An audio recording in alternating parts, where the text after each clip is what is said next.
my butterflies. We are back again with another one, and this one is a wee bit special. This is our Fibromyalgia Roundtable. We have just a plethora of amazing women here with a bunch of information that we're going to share with you guys today. We're going to be talking about fibromyalgia and invisible illnesses, and we're just bringing more awareness to the stigmas, the day in the life, and just all the things that most people either don't know, don't care to know, or just don't understand. So I have Rebecca and Janaea here that's going to talk to us today about how it is with their day to day, how they live with running a business and families and all the things. We're going to talk all the things. So we're gonna start with Janaea. And Janaea, introduce yourself to the people. Yeah, so my name is Janina Hamilton, and I have both. I actually have two businesses. I have a bookkeeping business, and I also have a emotional intelligence and self care life coaching business. The self care coaching business is newer than the bookkeeping business, and the goal is to phase out the bookkeeping business with it. Mostly because the coaching business is focused on chronically ill women and making sure that they are taking care of themselves while they are taking care of others, but putting themselves first. I'm also moving on into a little bit of a niche with chronically ill women who are starting their own businesses, but also have perfectionists and people pleasing tendencies so that they can stop being in learning mode, stop second guessing everything that they do, and just start. So that's where I'm at. That's me. Awesome. And Rebecca? So I'm going to preface if anyone hears any banging, there are roofmen above my office. So I am Rebecca Nesbit, and I help female entrepreneurs to connect. I feel like in this world of online, then we're all kind of doing our own things, and I host a membership platform that brings together female business owners, whether they be bookkeepers, coaches, investors, VAs, funnel builders, branding designers. We have a huge community of women, and that is what I do, and that's who I help. Loving it, loving it, love it. And we all met through Rebecca's amazing CEO crowd, networking love circle. It is just the best. So I'm gonna go ahead and plug it now at the beginning. Just go ahead and do it. Check it out. I'm gonna have her information linked in the descriptions. So please do yourself a favor. Check it out. You will thank me later. Um, so first question. Um, Rebecca, since I'm talking about you, let's tell us about um how do you see yourself as as a businesswoman and as a person with a chronic illness? How do you balance those two things? That's a great question. I think that what I've learned being both of those things is that I feel like my life centers around reducing inflammation, whether that is problems in business or with my own body. So I think I view it as one of the biggest challenges for sure, but equally one of the biggest gifts Mm, because I think that it gives just such an extreme amount of empathy. We have a lot of women in our community who are, I say a lot, we have a number of women in our community who suffer with chronic illnesses, invisible illnesses, neurodiversity. And I feel like I have a lot more understanding and like to put things in place to really support them. And I think that it has become one of my greatest superpowers, but it has come at a cost. That is for sure. mm. I I can definitely agree with that. Um, Janine, Janaea, tell me, same question to you. Yeah. So, yeah, it has forced me to learn what my limitations are. Because when I was diagnosed, I was an adult when I was diagnosed with fibromyalgia, and I had already been working, and my life was at 100 miles an hour at all times. And I was able to manage, and then I got married, and marriage is amazing, but it's stressful. So and then all the other things that come with that, um, that stress put me in another level, way above baseline. It was almost like it was starting all over again. Hmm. And so I could no longer work. Like, there was no way that I was working for somebody else. And so um, I thought, okay, well, yeah, I'll just start a business. Well, I had no idea what that meant. Like, no idea at all. And so trying to balance those two things, I've learned a lot more. I didn't realize, I mean, I knew that I had perfectionist tendencies. I knew that I had, I liked certain things a certain way. I was a very routinized person, but I didn't realize how harmful that could be when you're running a business and have a chronic illness. So it's taught me a lot about how to um, be the best version of me, and also understand that that doesn't mean that I have to be going at all times in order to do that. Mm, wow, I like that. Um, I mean, that I can definitely see how that can be, you know, an adjustment. Especially being, and like I said, being an adult, and then all of a sudden being told, that you have this thing that is going to significantly alter the way you are already running your life. Like, you are set. You have plans. You're good. But now they're saying, well, I mean, well, it's not even them, it's your body saying, hi, let's change everything about the way you do things. So, what coping mechanisms have you put in place to make your life easier, if that's even a better word, easier or manageable, day to day? Yeah. So one of the things that I've done, with, I think I mentioned it earlier, I'm changing businesses. The other business became more stressful.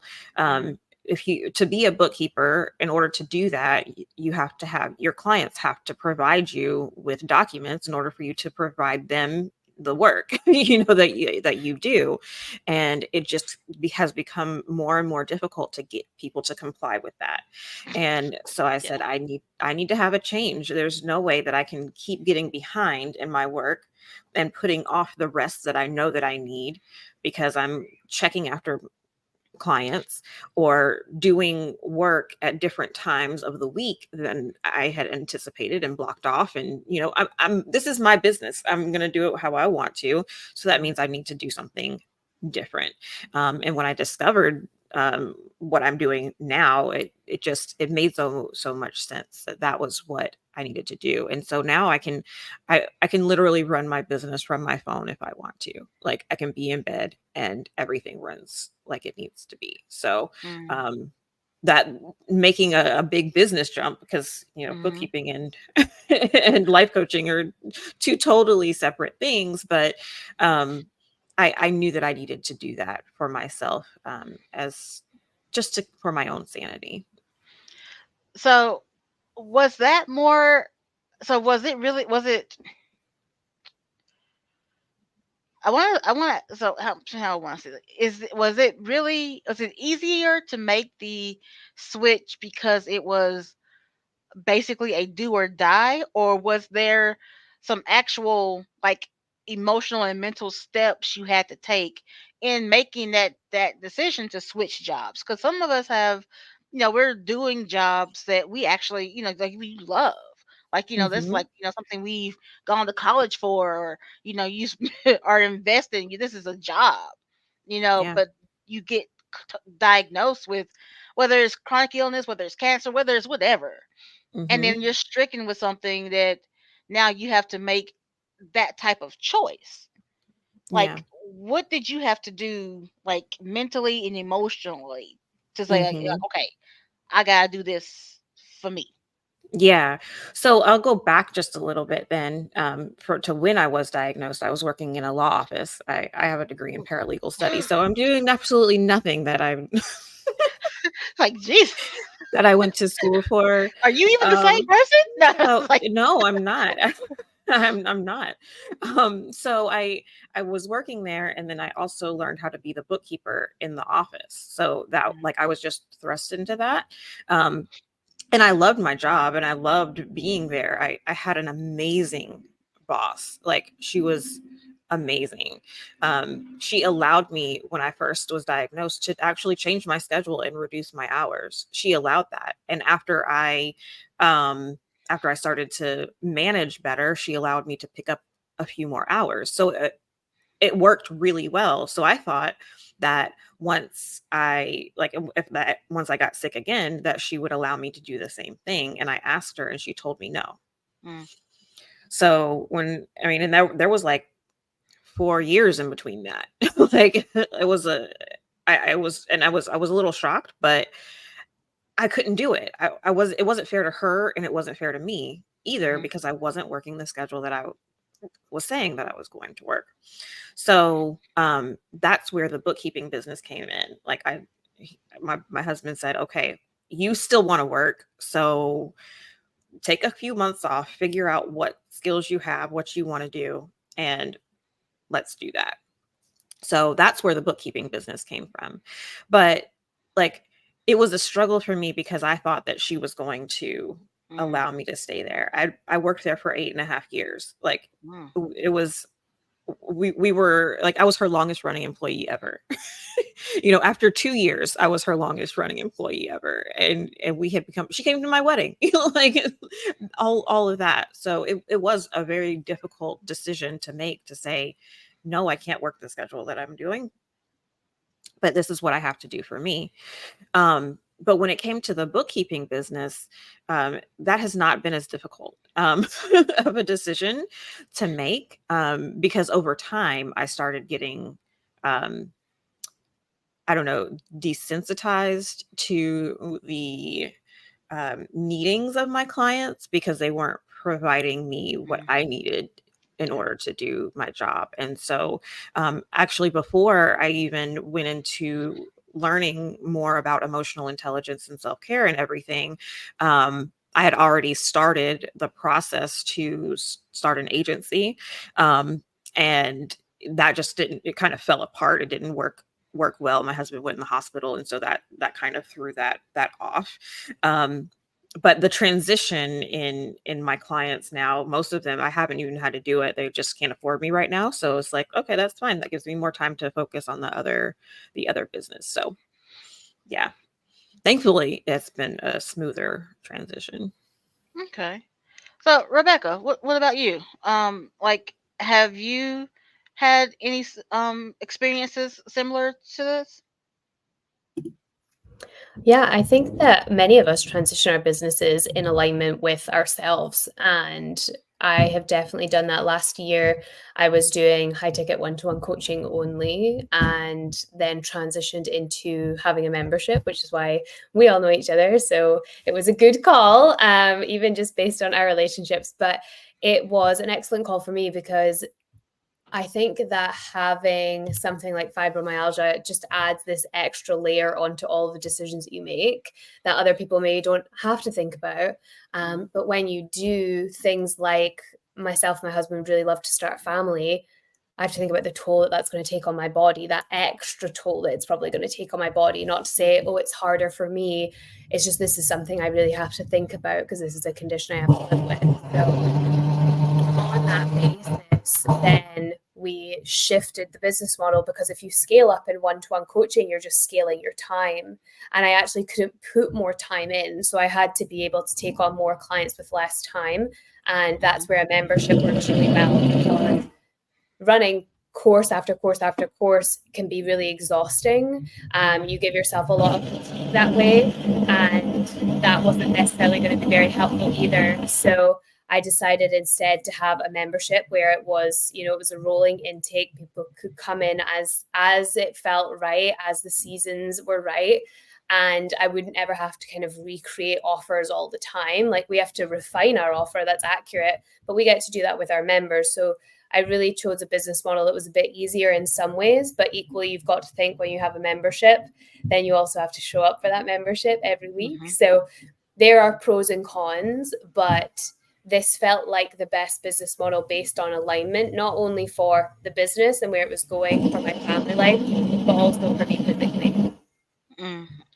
Yeah, I get that. So, like, when it comes to you, like like your day to day, like, from like the time you wake up to the time you go to bed, and on a work day, like, what does that look like to you, for you? So I will wake up at 4 a.m. Oh, Um, Jesus. so I know Like, everyone has that reaction. Um, and I will say, when I say that, it's so interesting because I 100% do that 3 days a week. I do that on Monday, Wednesday, Friday, unless my body is calling me for something different. Mhm. And I think that's the caveat that most people don't think about is when you live with chronic pain, you really have to think about it. So while I may wake up at 4, remember I go to bed at 8. So first of all, there's enough sleep in there, Mhm. because sleep is so, so important. If I don't have sleep, I'm just count the day off. It's just not there's no point. Um, so I wake up, I then go to CrossFit. So I CrossFit 3 times a week at 5 a.m., which is why the 4 a.m. and Oh, also that's okay, the gotcha. time my husband wakes up is 4 a.m. because he likes to work early. Because also you've got to think, we are sitting here talking about our energy and our bodies. We also have to think of our counterparts in life. And, you know, my husband wakes up at 4 o'clock in the morning because he's a man. He works on a 24-hour cycle and he has a lot of energy in the morning and no energy in the evening. So Mhm. it's interesting because when Janina, when you were saying about like when you get married, like things change, like absolutely they do. And you have to think of like how you both monitor your energies, but you have to honor yours in a season of sometimes constant and chronic pain. So we wake up at 4, we go to CrossFit for 5. Again, that took time to build to. So if anyone's looking at this and they're thinking like, how is she doing CrossFit with fibromyalgia? The amount of finances and time that I have invested in my body is astronomical, to the point Mhm. of doing my own yoga teacher training so I could teach myself to heal myself, to the amount that we Mhm. still plow into physical therapy and supplements and routines. Like, there's a lot that goes into that. So don't just think like, oh well, mine is worse, like, or oh well, it's easy for you. Like, it's not been easy, and there's been a lot of investment to get to that place where we can CrossFit. So we go to CrossFit, come back, eat breakfast, because it's really important that, again, like, you mother yourself, you take care of yourself, you feed yourself, you have to choose foods that are going to serve your body. Everything I do comes from a point of like, how do I reduce inflammation? um Mhm. Occasionally then after that, if I've done a heavier session, like, then I'm like all about getting an ice pack or going for a hot bath, like whatever is needed to reduce that inflammation. Then I'll get to work. I like to take lots of breaks during work, like 30 minutes at a time, get up, walk around, move, give my eyes a break because that brain fog is real. I love electrolytes during the day. That's just like a 3 p.m. staple in our house. So I typically work from morning till evening, like most entrepreneurs and people of the world that have 9 to 5s. I think sometimes you do swap your 9 to 5 for like an 8 till whatever time you decide to finish that day.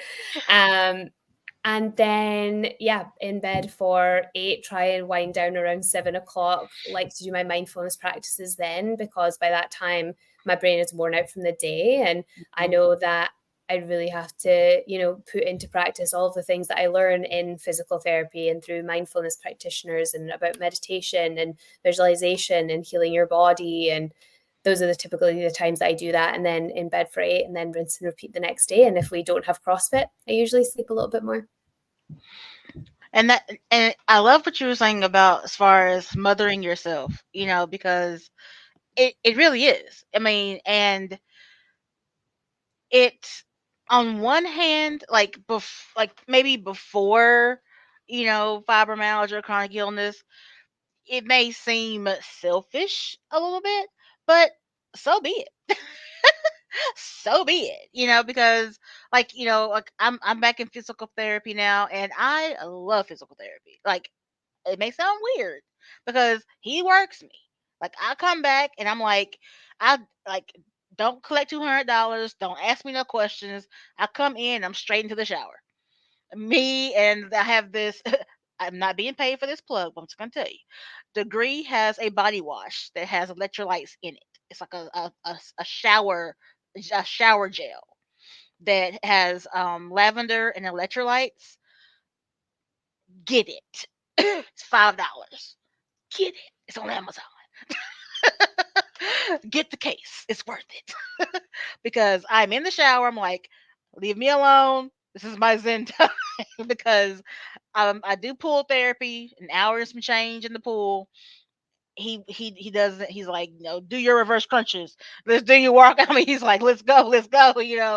And but it's like, because and in the water, I am my old Hoya. Like, I can move. I'm like, can I take the water with me?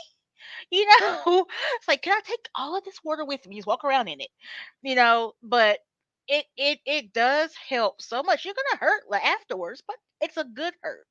It's one of those old fashioned after a good workout pains, you know. But you do it's aftercare. Like, the ice packs, like the shower, like you gotta do all the things. And I mean, I was just laughing to myself yesterday. I'm like, I have to do all this stuff after physical therapy, like just to make sure I can walk the next day. I absolutely, I do.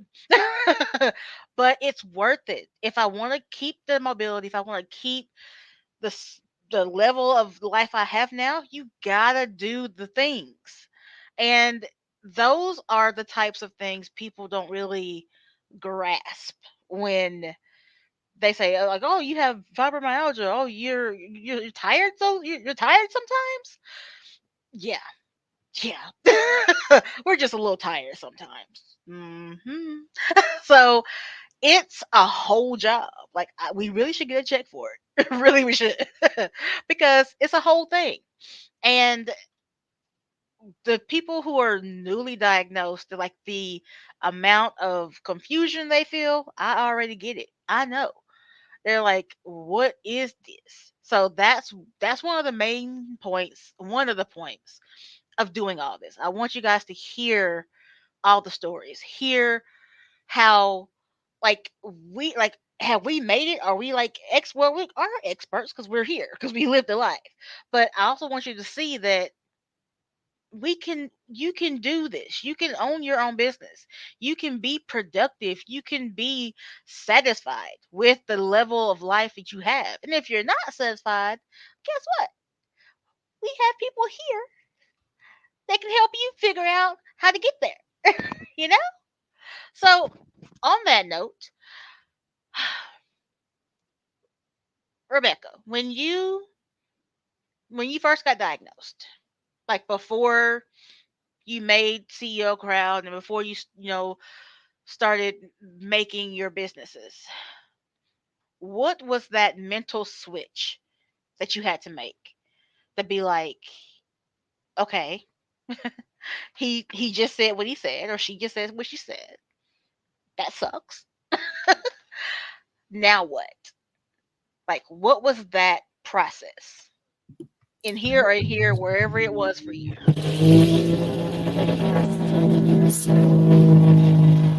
That process was very much. I was like 15 when I found out I had a really bad horse riding accident. It was like almost like a catalyst for them to do lots of testing on my body, and then this is what came up. And I was also in the UK, which I believe is slightly different from the American system. So depending on where you're also diagnosed, I think it makes a Yeah. difference. In the UK, they just said take this medication and you should be okay. And like giving like a child, because like imagine like a 16, giving like a child like gabapentin Oh, and God. saying like just take this, you'll be fine, is like absolutely ridiculous to me now, and I cannot believe it. So I think there's just such a lack of awareness, and if you're not speaking to a specialist, then it's just not worth your time sometimes, unless it's someone that genuinely is caring and goes out and finds out information for you. Then most people don't really know how to deal with it. So I think that the mental switch was, I took the drugs that the doctor told me to take because I was young and the doctor told me to do something. And also, I'm a woman in the world. So authority has been like a big part of all of our lives. I believe that. I'm maybe not speaking for myself. Like, listen to your teacher, listen to your Right. doctor, like, do what you're told. So I did what I was told. And I just like, I don't even remember being like 18 years old. Like, I was just so in a bad place. And the mental shift I think I made was years after the diagnosis, because when I got the diagnosis, I was like, okay, I'm just going to do what they tell me. And they are the experts when they absolutely weren't. And they know best. And then I just got to a point where I was like, I'm not doing it this way anymore. And I think that you can choose that now, or you can choose it in 10 years' time. It's up to you. But I was just like, I'm not doing it this way anymore. I came off all of the medication. And then I just went on this path of trying to figure it out. And at the time, there weren't, to my knowledge, podcasts weren't a big deal. I'm obviously a little bit old. I'm in my 30s. But like, I'm obviously a little bit older when podcasts like weren't the cool thing. Like, people didn't go onto YouTube to find something out. If you went to Google, then it was like, fibromyalgia, there's no cure. Sorry. Like, that's your lot in life. So I think that now that more exists and more people are speaking about their actual lived experience and things that they do, then I think that's really helpful, because what I believe to be true is, if you have made that mental shift to say, I'm going to figure this out my way, listen to other people that have been in your position and take from them what works for you and leave what doesn't. I don't expect anyone to hear me today and be like, I'm going to wake up at 4 a.m. tomorrow because that's a really good idea, right? Because I I will don't. not. I don't want that for you. I don't want that for either of you, unless I actually just recorded a podcast on it, and I was just like, this is how to wake up at 4 a.m. And the whole podcast is me just being like, is it authentic to you? Like, does that make sense to you? So I think that when you're going through this journey, it's a case of trying what people are doing and saying, like, does this work for me? And I do want to also say, I was in physical therapy a lot at the beginning of my journey, and it just was not the dream. And then I found what I would just say is, for lack of a better term, the right physical therapist for me. So I'm very grateful for the people that I've found in the journey, but they're not all like that. So if you've gone to try something and it hasn't worked, but it hasn't worked because the vibration of the person's off, then just like take that into consideration if you want to try it again with someone else. Those are the things I would say about that. But I do think that the mental shift that I made was, I'm going to have to do this my own way. And that means I'm going to have to find this support for myself, from being honest with people and saying, hey, I have this condition. And what does that mean to you? Like, do you even know what it is before we start talking? Right. Because until then almost the conversation will be pointless. Mm-hmm. I definitely agree with that. Um, and especially with, as far as finding the right treatment, the right course of therapies, because even like with me being in pool therapy, I tried the same exercises on land, don't work. Just does not work. Like, I mean, I can do them for like 5 minutes, but definitely not for an hour and a half. So I definitely agree with that. And so that kind of actually brings us right into the question, or the question, well, yeah, well, my question for you guys about advocating for yourself. So, Janaea, how how or when did you first start developing your advocacy muscle and your voice? Oh, I've always been outspoken. That's helpful.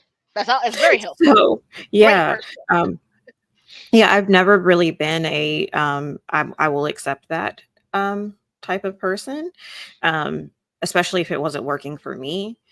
And So, again, I was an adult when my diagnosis came. I was almost 24 years old. So when they said, okay, well, here's this pill for your fibromyalgia, I said, okay, you know what? I'll give it a try. I will give it a try. And I did. And it took um about 2 months of me sleeping every day until noon, Mm, even though I got in bed at 9:30, mm, to say, okay, we got to figure something else out because I have no life now. All right. I do is go to work. Like I had, because I was working from 1 to 5, Monday through Friday. And in the mornings, I did a volunteer ministry. And so that meant that I was no longer doing my volunteer ministry. I was only going to work. That was not the goal. I worked to do the volunteer ministry. Like that was what I went to work for. So when they said, okay, well, now you've got to wean yourself off of this medication Mhm. because of the type of medication that they put me on, I said, all right, well, I'll do that. Well, when I did, and then I went back to the doctor and they said, okay, well, let's try this. I was like, I'm looking at the side effects of this and I just cannot, I feel worse now than when we started this.